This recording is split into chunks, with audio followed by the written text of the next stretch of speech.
ಓಂ ಶ್ರೀ ಗುರು ಬಸವಲಿಂಗಾಯ ನಮಃ. ಜಾತಿ ಜಾತಿ ಜಾತಿ ಅನ್ನುವಂಥ ಒಂದು ಶಬ್ದ ಎಲ್ಲಿಂದ ಬಂತೋ ಗೊತ್ತಿಲ್ಲ. ಆದರೆ ಮನುಷ್ಯನಿಗೆ ಬುದ್ಧಿ ಬಂದಾಗಿಂದಲೂ ಈ ಒಂದು ಜಾತಿ ಅನ್ನುವಂಥ ಒಂದು ಅರ್ಥ ಬರ್ತಾ ಇದೆ. ಅಂದರೆ ಏನ್ರಿ ಜಾತಿ ಅಂದರೆ ಏನದು? ಜಾತಿ ಅಂದರೆ ನಾವು ತಿಳಿದಂಗೆ ಉದ್ಯೋಗದ ಮೇಲೆ ಜಾತಿ ಬಂದಿವೆ ಅಂತ ನನಗನ್ನಿಸ್ತದೆ. ಉದ್ಯೋಗದ ಮೇಲೆ ಜಾತಿ ಬಂದಿದೆ, ಆದರೂ ಕೂಡ ವೈದಿಕತೆಯಿಂದ ಅದು ಸ್ಟಾರ್ಟ್ ಆಗಿದ್ದು ಅಂತ ನನಗನ್ನಿಸ್ತದೆ. ಯಾಕಂತಂದರೆ ಚಾತುರ್ವರ್ಣಗಳು ಅಲ್ಲಿಂದ ಶುರುವಾದವು ನೋಡ್ರಿ. ಆ ಬ್ರಾಹ್ಮಣ, ಕ್ಷತ್ರಿಯ, ವೈಶ್ಯ, ಶೂದ್ರ, ಕೊನೆಯದು ಅಸ್ಪೃಶ್ಯರು ಅಂತ ಬಂತು. ಅಂಥ ಒಂದು ಜಾತಿ ಭೇದಗಳನ್ನು ಅವರೇ ಮಾಡಿಕೊಂಡು ಬಂದರು. ಅದನ್ನು ಯಾವ ಶ್ರೀಕೃಷ್ಣ ಒಂದು ತನ್ನ ಭಗವದ್ಗೀತೆಯಲ್ಲಿ ಒಂದು ಹೇಳ್ತಾನೆ ಅಂತ ಬರ್ತದೆ, ಚಾತುರ್ವರ್ಣಂ ಮಯಾ ಸೃಷ್ಟಂ ಗುಣಕರ್ಮ ವಿಭಾಗಶಃ. ಆ ಗುಣ ಕರ್ಮಗಳ ಮೇಲೆ ವಿಭಾಗ ಮಾಡಿದೆ ಅಂತ ಕೃಷ್ಣ ಬರೆದ್ರೆ, ಅದೇ ಕೃಷ್ಣನ ಆಡಳಿತಿಯಲ್ಲಿಯೇ ಗುಣಕ್ಕೆ ಮಹತ್ವ ಕೊಡಲಿಲ್ಲ. ಎಂಥ ವಿದುರ ಮಹಾಜ್ಞಾನಿಯಾಗಿದ್ದರೂ ಕೂಡ ಸೂತಪುತ್ರ ಅಂತ ಅವನಿಗೆ ಬಹಳ ದೂರಕ್ಕಿಟ್ರು, ಯಾವುದರಲ್ಲಿ ಬರಗೊಡಲಿಲ್ಲ.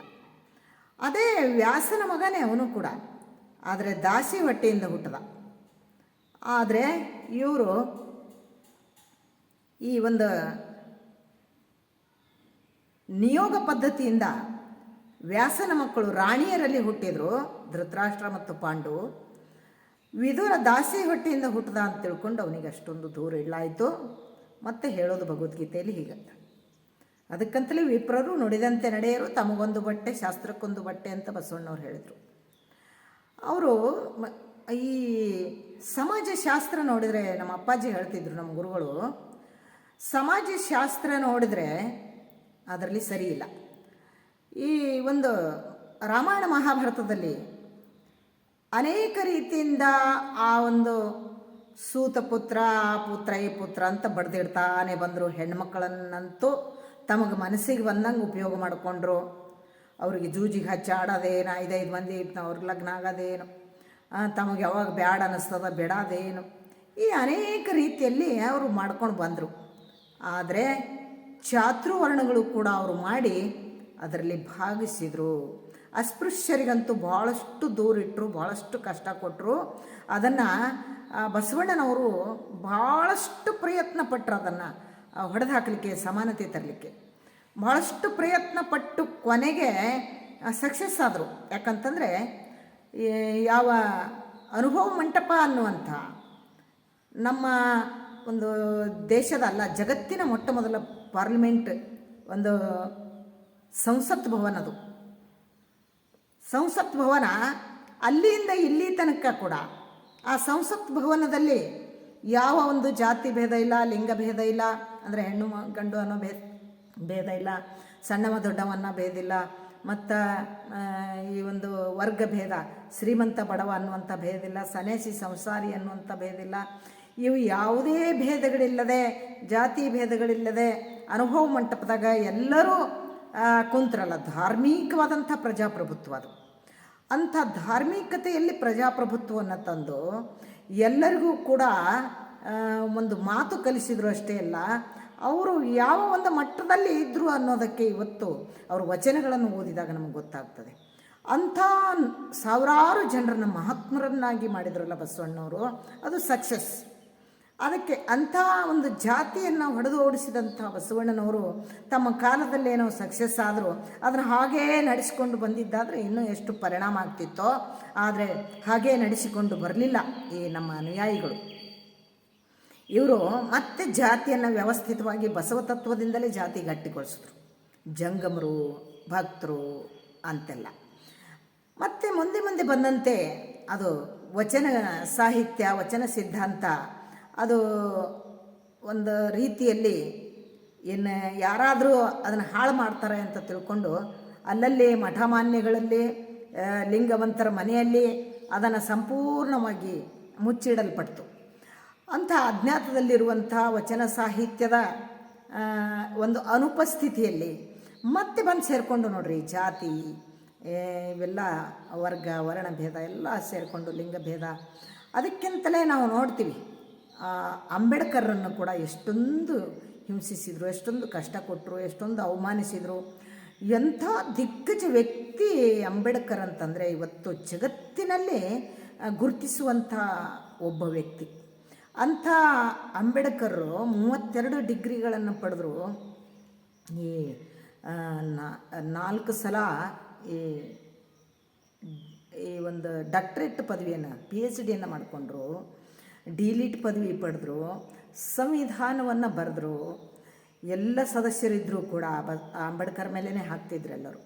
ಅವ್ರು ಬರೆದಿದ್ದು ಸರಿ ಆಯ್ತಪ್ಪ, ಅದು ನೀನೇನು ಬರೀತಿ ಅದು ಸರಿಯಾಗಿ ಬರೀತಿ, ಯಾರಿಗೂ ಕೂಡ ನೀನು ಪಕ್ಷಪಾತ ಮಾಡಲಾರ್ದೆ ಬರೀ ಅಂತಂದರು. ಅಂಥ ರೀತಿಯಲ್ಲಿ ಬರೆದಂಥ ಸಂವಿಧಾನ ಇವತ್ತು ನಾವು ಎಲ್ಲರೂ ಅದರ ಮೇಲೆ ನಡೆಯಬೇಕಾದಂಥದ್ದು ಇವತ್ತು ಕರ್ತವ್ಯ, ಅನಿವಾರ್ಯತೆ ಕೂಡ. ಅಂಥ ಅಂಬೇಡ್ಕರನ್ನು ಕೂಡ ಬಹಳಷ್ಟು ಕಾಡಿದರು ಈ ಜಾತಿಯ ಹೆಸರಿನಾಗ. ಈ ಜಾತಿಯ ಹೆಸರಿನಲ್ಲಿ ಇವತ್ತಂತೂ ಇಷ್ಟೊಂದು ಹೆಚ್ಚಾಗಿದೆ ಇಲ್ಲ. ಹೆಂಗೆ ವಿಜ್ಞಾನ ಮುಂದುವರಿತದೆ, ಹೆಂಗೆ ಶಿಕ್ಷಣ ಹೆಚ್ಚಿಗಾಗ್ತದೆ, ಅಷ್ಟು ಮೂಢನಂಬಿಕೆಗಳು, ಜಾತಿ ಪದ್ಧತಿ, ಜಾತಿ ಭೇದಗಳು ಇನ್ನೂ ಹೆಚ್ಚಾಗ್ತಾ ನಡೀತಾ ಇವೆ. ಅದಕ್ಕೆ ಇವರ ಒಂದು ಶಿಕ್ಷಣ ಎಂಥದ್ದು ಅನ್ನೋಂಥದ್ದು ಮತ್ತೆ ಹೇಳೋಣ ಆಮೇಲೆ. ಅದಕ್ಕೆ ಇಂಥ ಒಂದು ವೈದಿಕತನ, ಚಾತುರ್ವರ್ಣ, ಮತ್ತು ಅದಕ್ಕೆ ಹಿಂದೂ ಅಂತ ಹೆಸರಿಟ್ಟು ಮತ್ತೆ ಇದ್ರಾಗ ಸೇರಿಸ್ಕೊಂಡ್ರು. ಅದಕ್ಕೆ ಜಾತಿ ಅಂತ ಅಂದಾಗ, ಜಾತಿ ಅಂದರೆ ಏನ್ರಿ ಅಂತಂದಾಗ ಅದೊಂದು ಹಾಸ್ಯಾಸ್ಪದ ಶಬ್ದ. ದೇವರು ಮಾಡಿರುವಂಥದ್ದು ಸಜಾತಿ ವಿಜಾತಿ ಅಷ್ಟೇ. ಅದೇ ಹ್ಯಾಂಗ್ರಿ ಅಂತ ಕೇಳಿದ್ರೆ, ಸಜಾತಿ ಅಂತಂದ್ರೆ ಈ ಮನುಷ್ಯರೆಲ್ಲ ಸಜಾತಿ, ಮತ್ತು ಮನುಷ್ಯರ ಜೊತೆಗೆ ದನಗಳಿಗೆ ಜೋಡಿಸಿದ್ರೆ ಅದು ವಿಜಾತಿ. ಈಗ ನಾಯಿಗಳು, ಕರಿ ನಾಯಿ, ಕೆಂಪು ನಾಯಿ, ಬಿಳಿ ನಾಯಿ ಸಜಾತಿ, ಅದರ ಜೊತೆಗೆ ಬೆಕ್ಕು ಜೋಡಿಸಿದರೆ ಅದು ವಿಜಾತಿ. ಇದು ನಮ್ಮ ಗುರುಗಳು, ಮಹಾಜಗದ್ಗುರುಗಳು ಲಿಂಗಾನಂದಪ್ಪಾಜಿಯವರು ಹೇಳ್ತಿದ್ರು. ಅದಕ್ಕೆ ಹ್ಯಾಂಗ್ರಿ ಸಜಾತಿ ವಿಜಾತಿ ಅಂತ ಗುರುತು ಹಿಡಿಬೇಕು ಅಂತಂದರೆ, ಅದು ಒಂದಕ್ಕೊಂದು ಕೂಡಿದ್ರೆ ಮಕ್ಕಳು ಯಾವುದ್ರಲ್ಲಿ ಆಗ್ತವ ಅದು ಸಜಾತಿ. ಅದು ಈಗ ಮನುಷ್ಯರಲ್ಲಿ ನೋಡ್ರಿ, ಅಸ್ಪೃಶ್ಯರು ಬ್ರಾಹ್ಮಣರು ಕೂಡಿದ್ರೆ ಮಕ್ಕಳಾಗಲ್ವಾ? ಆಗ್ತವೆ, ಅದು ಸಜಾತಿ, ದೇವರು ಮಾಡಿದ್ದು. ಈಗ ನಾಯಿಗಳು, ಕರಿ ನಾಯಿ, ಬಿಳಿ ನಾಯಿ ಕೂಡಿದ್ರೆ ಮಕ್ಕಳಾಗಲ್ವಾ? ಆಗ್ತವೆ, ಅದು ಸಜಾತಿ. ಬೆಕ್ಕು ನಾಯಿ ಕೂಡಿದ್ರೆ ಮಕ್ಕಳಾಗಲ್ಲ. ಆದರೆ ಎಲ್ಲನೇ ಸಿಸ್ಟಮ್ ದೇವರು ಬೇರೆ ಮಾಡಿರ್ತಾನೆ, ಅದು ವಿಜಾತಿ. ಹೀಗೇ ಎಲ್ಲವನ್ನ ನಾವು ತಿಳ್ಕೊಳ್ಬೋದು. ಅದಕ್ಕಂತಲೇ ಬಸವಣ್ಣನವರು ಹೇಳಿದರು, ಹೊಲೆಗಂಡಲ್ಲದೆ ಪಿಂಡದ ನೆಲೆಗೆ ಆಶ್ರಯವಿಲ್ಲ, ಜಲಬಿಂದುವಿನ ವ್ಯವಹಾರ ಒಂದೇ, ಆಸೆ ಆಮಿಷ ರೋಷ ಹರುಷ ವಿಷಯಾದಿಗಳೆಲ್ಲ ಒಂದೇ. ಏನನ್ನೋದು, ಏನು ಕೇಳಿ, ಏನು ಫಲ? ಕುಲಜನೆಂಬುದಕ್ಕಾವುದು ದ್ರಷ್ಟ, ಇವ ಇದೇ ಕುಲ್ದವನ, ಅಲ್ಲಕ್ಕೆ ಯಾವುದು ದ್ರಷ್ಟ, ಯಾವುದು ಗುರ್ತೇನದ, ಕೋನ ಏನದ, ಇವನು ಇದೇ ಕುಲ್ದವ ಅಂತ. ಒಂದು ಸಣ್ಣ ಕೂಸಿಗೆ ಒಯ್ದು, ಅಸ್ಪೃಶ್ಯರ ಕೂಸಿಗೆ ಒಯ್ದು ನಾವು ಗೌಡ್ರ ಮನೆಯಾಗಿ ಬೆಳೆಸ್ರಿ, ಬ್ರಾಹ್ಮಣರ ಮನೆಯಾಗಿ ಬೆಳೆಸ್ರಿ, ಅದು ಬ್ರಾಹ್ಮಣಾಗಿ ಬೆಳೀತದೆ. ಹಾಗೆಯೇ ನಾವು ಇದು ಕುಲಜನೆಂಬುದಕ್ಕಾವುದು ದೃಷ್ಟ, ಸಪ್ತಧಾತು ಸಮಂ ಪಿಂಡಂ ಸಮಯೋನಿ ಸಮುದ್ಭವಂ ಆತ್ಮಜೀವ ಸಮಾಯುಕ್ತಂ ವರ್ಣಾನಾಂ ಕಿಂ ಪ್ರಯೋಜನಂ. ಕಾಶಿ ಕಮ್ಮಾರನಾದ, ಬೇಸಿ ಮಡಿವಾಳನಾದ, ಹಾಸನಿಕ್ಕಿ ಸಾಲಿಗನಾದ, ವೇದವನೋದಿ ಹಾರುವನಾದ, ಇದು ಕಾರಣ ಕರ್ಣದೊಳಗೆ ಜನಿಸಿದವರುಂಟೆ ಜಗದೊಳಗೆ ಕಿವ್ಯಾಗ ಹುಟ್ಟ್ಯಾರೇನೋ ಅಂತ ಕೇಳ್ತಾರೆ. ಅದಕ್ಕಾಗಿ ಪರಮಾತ್ಮನ ಸ್ಥಳವನ್ನು ಅರಿದವನೇ ಕುಲಜ ಅಂತ ಕೂಡಲ ಸಂಗಮ ದೇವ ಅಂತ ಬಸವಣ್ಣವ್ರು ಹೇಳಿದರು. ಅದಕ್ಕೆ ಅಂಥ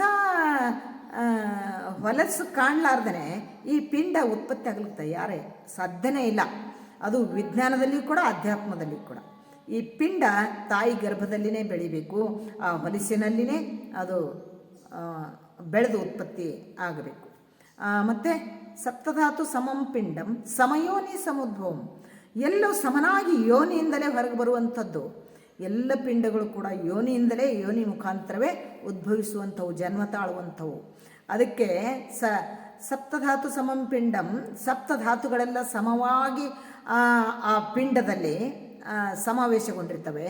ಮತ್ತು ಸಮನಾಗಿ ಒಂದೇ ಯೋನಿಯಿಂದ ಎಲ್ಲ ಪಿಂಡಗಳು ಕೂಡ ಹುಟ್ಟುತ್ತವೆ. ಆತ್ಮಜೀವ ಸಮಾಯುಕ್ತಂ, ಎಲ್ಲಕ್ಕೂ ಕೂಡ ಆತ್ಮ ಮತ್ತು ಜೀವ ಸಮಾನವಾಗಿವೆ. ಇವೆಲ್ಲ ಇರುವಾಗ ವರ್ಣಾನಾಂ ಕಿಂ ಪ್ರಯೋಜನಂ, ವರ್ಣಗಳಿಂದ ಏನು ಪ್ರಯೋಜನ ಇದೆ ಅಂತ ಕೇಳ್ತಾರೆ. ಅದಕ್ಕೆ ಬಸವಣ್ಣನವರು ಆ ತಳಕ್ಕೆ ಬುಡಕ್ಕೆ ಕೈ ಹಾಕ್ತಾರೆ ನೋಡ್ರಿ. ಮಾಧಾರನೆಂಬೆನೆ ಚೆನ್ನಯ್ಯನ, ಡೋಹಾರನೆಂಬೆನೆ ಕಕ್ಕಯ್ಯನ, ಸಮಗಾರನೆಂಬೆನೆ ಹರಳಯ್ಯನ, ಆನು ಹಾರುವನೆಂದರೆ ಕೂಡಲ ಸಂಗಯ್ಯ ನಗುವನಯ್ಯ. ಸಮೂಲಾಗ್ರವಾಗಿ ಕಿತ್ತೆಸೆಯುವ ಸಲುವಾಗಿ ಮಾತನಾಡಿದಂಥ ಮಾತುಗಳು ಇವು ಬಸವಣ್ಣವ್ರದ್ದು. ಇಂಥ ಒಂದು ಜಾತಿ ಭೇದವನ್ನು ತೆಗೆದೊಗಿಲಿಕ್ಕೆ ಎಷ್ಟೊಂದು ಕಷ್ಟಪಟ್ಟರು, ಅದನ್ನು ಸಕ್ಸಸ್ ಕೂಡ ಮಾಡಿದರು, ಗೆಲುವಾದರೂ ಅದರಲ್ಲಿ. ಅದು ಆಮೇಲೆ ಒಂದು ಧರ್ಮವನ್ನು ಸ್ಥಾಪನೆ ಆಗಬೇಕಾದ್ರೆ ಯಾವ ಒಂದು ಸಂಘರ್ಷ ಆಗಲೇಬೇಕು, ಕ್ರಾಂತಿ ಆಗಲೇಬೇಕು, ಅದು ಆಯಿತು. ಆದರೆ ಹಳೆದನ್ನು ಕಿತ್ತಿ ಹೊಸದು ನಡಬೇಕಾದ್ರೆ ಅಲ್ಲಿ ಘರ್ಷಣೆ ಸ್ವಾಭಾವಿಕ, ಅದು ಧರ್ಮ ಸ್ಥಾಪನೆ ಅಂತ ಹೇಳ್ತಾರೆ. ಅದಕ್ಕೆ ಅಂಥ ಒಂದು ಧರ್ಮವನ್ನು ಕೊಟ್ಟಂಥ ಬಸವಣ್ಣನವರ ಒಂದು ಈ ಧರ್ಮದಲ್ಲಿಯೇ, ಬಸವಣ್ಣನವರ ಹೇಳಿಕೆಯಲ್ಲಿಯೇ ಜಂಗಮ ಅಂತಂದು ಅವರು ಯಾರಿಗೆ ಹೆಚ್ಚಿನ ಒಂದು ಪ್ರಾಧಾನ್ಯತೆ ಕೊಟ್ಟರೋ ಅವರಲ್ಲಿಯೇ ಅವರೇ ಜಾತಿಯನ್ನು ಗಟ್ಟಿಗೊಳಿಸಿದರು. ಇದಕ್ಕೆ ಮುಳುವಾದ್ರಲ್ಲ ಅಂತ ಭಾಳ ದುಃಖ ಅನ್ನಿಸ್ತದೆ. ಅದಕ್ಕೆ ನಮ್ಮ ಬಸವಣ್ಣನವರ ಒಂದು ತತ್ವ ನಮ್ಮವರು ಸ್ಟ್ರಾಂಗ್ ಆಗಿ ಎಲ್ಲ ಕಡೆ ಹರಡಿದರೆ ಅದು ಭಾಳಷ್ಟು ದೂರದ ತನಕ ಇವತ್ತು ಹೋಗ್ಬೋದಿತ್ತು. ಯಾವ ಸ್ವಾಮಿ ವಿವೇಕಾನಂದರಿಗೆ ಗೊತ್ತಾಗಲಿಲ್ಲ ಈ ಒಂದು ಧರ್ಮ, ಮೊನ್ನೆ ಆದಂಥ ಓಶೋ ಅವರಿಗೆ ಗೊತ್ತಾಗಲಿಲ್ಲ, ಯಾವ ಅಂಬೇಡ್ಕರ್ ಅವರಿಗೂ ಕೂಡ ಗೊತ್ತಾಗಲಿಲ್ಲ. ಸರ್ ಕಂಬಳಿ ಸಿದ್ದಪ್ಪನವರು ಹೋಗಿ ಅಂಬೇಡ್ಕರ್ಗೆ ಎಲ್ಲವೂ ತಿಳಿಸಿ ಹೇಳಿದಾಗ ಅಂಬೇಡ್ಕರ್ಗೆ ಒಂದು ಅಂಬೇಡ್ಕರ್ ಆಚಾರ ಇದ್ದರು, ಆವಾಗ ಅವರು ಕಣ್ಣಿಗೆ ನೀರು ತರ್ತಾರೆ. ಸರ್ ಒಂದು 10 ವರ್ಷದ ಕೆಳಗೆ ಇದನ್ನು ನನಗೆ ಹೇಳಿದ್ದಾದರೆ ಈ ಧರ್ಮದ ರೂಪರೇಷಣೆ ಬೇರೆ ಇರ್ತಿತ್ತಲ್ಲ ಅಂತ ಅಂದರು. ಅದಕ್ಕೆ ಇಂಥ ಅಹಿಂದೂ ಆಗಿರುವಂಥ ಈ ಒಂದು ಬಸವ ಧರ್ಮ ಜಾತಿ ಭೇದವನ್ನು ಸಮೂಲಾಗ್ರವಾಗಿ ಕಿತ್ತೆಸೆದರು ಅಂತ ನಮಗೆಲ್ಲ ಗೊತ್ತಿರಬೇಕು. ಅಂಥ ಒಂದು ನೀತಿಯೇ ಜಗದ ನೀತಿ, ಅದೇ ನೀತಿ ಎಲ್ಲ ಮಾನವರ ನೀತಿ, ಅದು ಮಾನವ ಧರ್ಮ ಅಂತ ಎಲ್ಲರೂ ತಿಳ್ಕೊಂಡಿದ್ದಾದರೆ ಈ ಒಂದು ನಿಮ್ಮ ಶಿಕ್ಷಣಕ್ಕೂ ಕೂಡ ಒಂದು ಮಹತ್ವ ಬರ್ತದೆ, ಅರ್ಥ ಬರ್ತದೆ. ಅದಕ್ಕೆ ಯಾವ ಜಾತಿ ಆದ್ರೇನು ಎಲ್ರಿಗೂ ಕೂಡ ಈ ಒಂದು ಏನು ಎಲ್ರಿಗೂ ಕಾಸ್ಮಿಕ್ ಲಾ ಒಂದೇ, ಎಲ್ಲರಿಗೂ ಕೂಡ ಈ ವಿಶ್ವಸತ್ಯ ಇದು. ಅದಕ್ಕೆ ಇಂಥ ವಿಶ್ವಸತ್ಯವನ್ನು ಎಲ್ರಿಗೂ ಕೂಡ ಅಪ್ಲೈ ಆಗ್ತದೆ. ಎಲ್ಲರೂ ಕೂಡ ಅದರಲ್ಲಿ ಈ ಒಂದು ಧರ್ಮ ಗಿರ್ಮ ಅನ್ನೋದೇನು ಸಂಬಂಧ ಬರಲ್ಲ. ಅದಕ್ಕೆ ಅಂಥ ಒಂದು ನೀತಿಯನ್ನು ಶರಣರು ಎಲ್ಲರಿಗೂ ಸಂಬಂಧಪಡುವಂತೆ ಹೇಳಿದರು ಅಂತ ನಾವೆಲ್ಲ ತಿಳ್ಕೋಬೇಕು. ಜಾತಿ ಅಂತಂದರೆ ಉದ್ಯೋಗದ ಮೇಲೆ ಸೃಷ್ಟಿಯಾದ ಹೊರತಾಗಿ ಜಾತಿ ಇಲ್ಲ, ದೇವರು ಮಾಡಿದ್ದು ಸಜಾತಿ ಮತ್ತು ವಿಜಾತಿ ಅಂತ ನಾವು ತಿಳ್ಕೊಂಡ್ಬಿಟ್ರೆ ಸಾಕು. ಕೇಳಿದಂಥವ್ರಿಗೆ ಧನ್ಯವಾದಗಳು. ಸರ್ವರಿಗೂ ಶರಣು ಶರಣ.